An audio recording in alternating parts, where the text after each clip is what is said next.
Hello English learners, welcome back to another EW Michael video. I am Michael and I want to talk about a little bit of grammar today because I haven't done that in a while. So this hopefully will be a short video on the difference between do and make. Don't forget, if you want to improve your listening skills, you can click the subtitle button. It should be somewhere along the bottom, and you can read what I'm saying while I'm saying it. So very often in my English lessons, I hear things like, I need to make my homework, or I need to make the dishes, or how can I do dinner? Something like that. People often get these two words confused. So today I want to kind of clarify the difference between them so you can know when to use each one. So first of all, let's start with do. Do is a much more common word, much more useful than make. So we use do when we're talking about some kind of work or task that we have to do. But also it's important to keep in mind that nothing is being created. We're not creating or making something. It's just a simple task. So, for example, with homework, we always say do. I need to do my homework. I need to do my chores, my housework. How much work have you done today? So if you meet someone for the first time, a really good question to ask them is, what do you do? Two do's in one sentence. What do you do?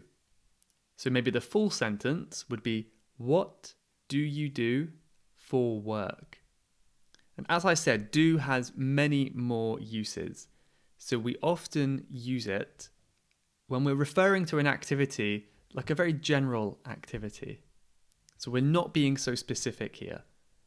For example, I could ask, what can I do to help you?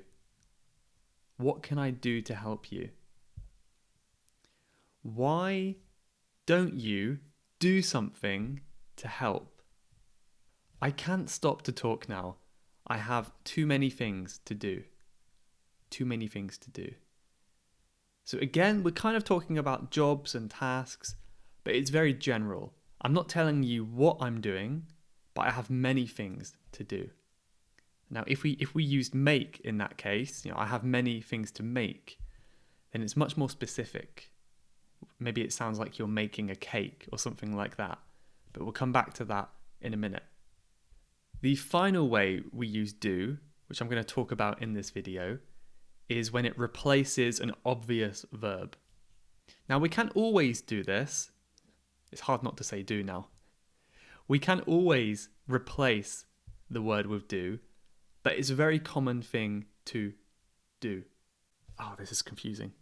So, as I said before, we might say, I am doing the dishes. Now, can you guess, what do you think doing means? What's another way to say doing? I'll give you some time to think. Doing in this case is like washing. Are you washing the dishes? That's fine, but we can also say doing. It's exactly the same, but maybe it's obvious. We don't need to say wash, so we just say doing instead. If you wear makeup, there are many verbs you could use. You could apply makeup. You could paint your nails. There are many verbs we can use, very specific verbs. But maybe words like apply and paint, they might be very hard to remember because they're not everyday words. So that's when we can use do. It's really good news for English learners because you can say, I am doing my makeup. I don't know how to wear makeup. But yeah, you could say you're doing your makeup. So let's move on to make. And as I said, make is usually much more specific. And make is used when we are creating something, when a product or an item is being created.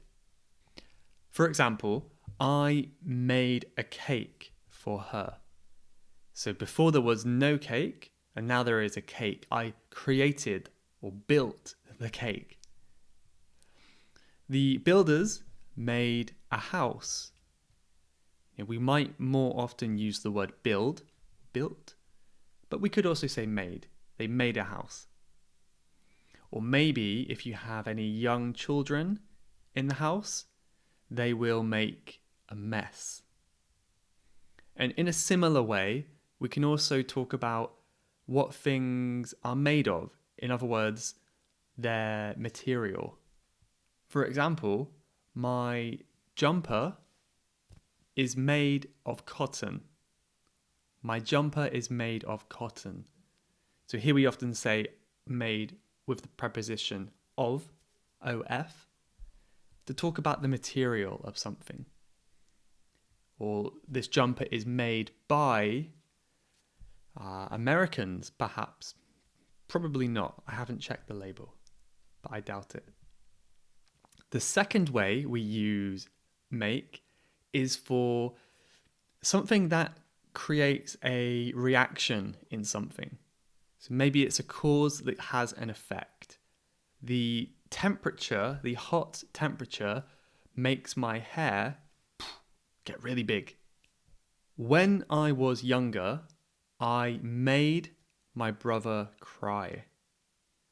So there was the action, which was me doing something, and the result, my brother crying. I made him cry. And there are some more specific examples as well, which I can talk about the two most common ones in this video.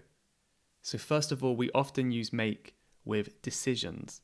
To make a decision is the same as to decide.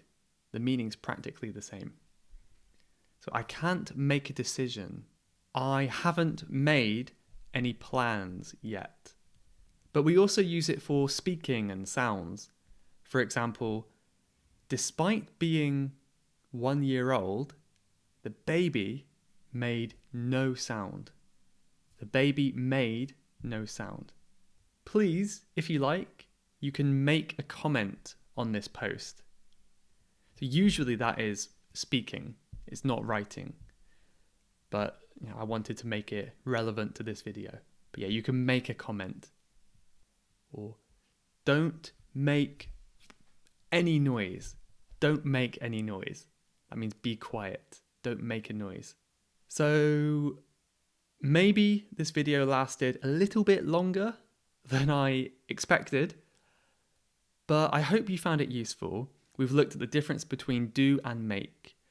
Please feel free to write your example sentences in the comments below. I would love to see them.